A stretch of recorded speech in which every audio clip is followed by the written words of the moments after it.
నమస్కారం.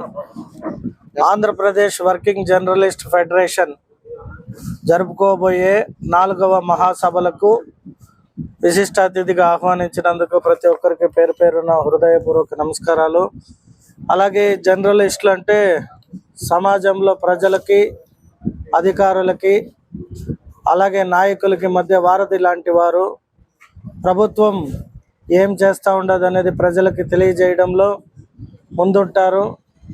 వారికి ఎప్పుడు కూడా మా ప్రభుత్వం తెలుగుదేశం పార్టీ తరపున కానీ, అలాగే నియోజకవర్గంలో ఎమ్మెల్యేగా నేను కానీ ఎప్పుడు వాళ్ళకి ఏ సహకారాలు కావాలన్నా అందించడానికి ముందుంటామని తెలియజేసుకుంటూ ఈ సభల్ని ఘన విజయం చేయాల్సిందిగా కోరుకుంటూ ఈ నన్ను ఆహ్వానించినందుకు ప్రతి ఒక్కరికి కూడా ఆంధ్రప్రదేశ్ వర్కింగ్ జర్నలిస్ట్ ఫెడరేషన్ ప్రెసిడెంట్కి, వైస్ ప్రెసిడెంట్కి, జనరల్ సెక్రటరీలకి, మెంబర్లందరికీ కూడా మరొకసారి పేరు పేరున హృదయపూర్వక నమస్కారాలు.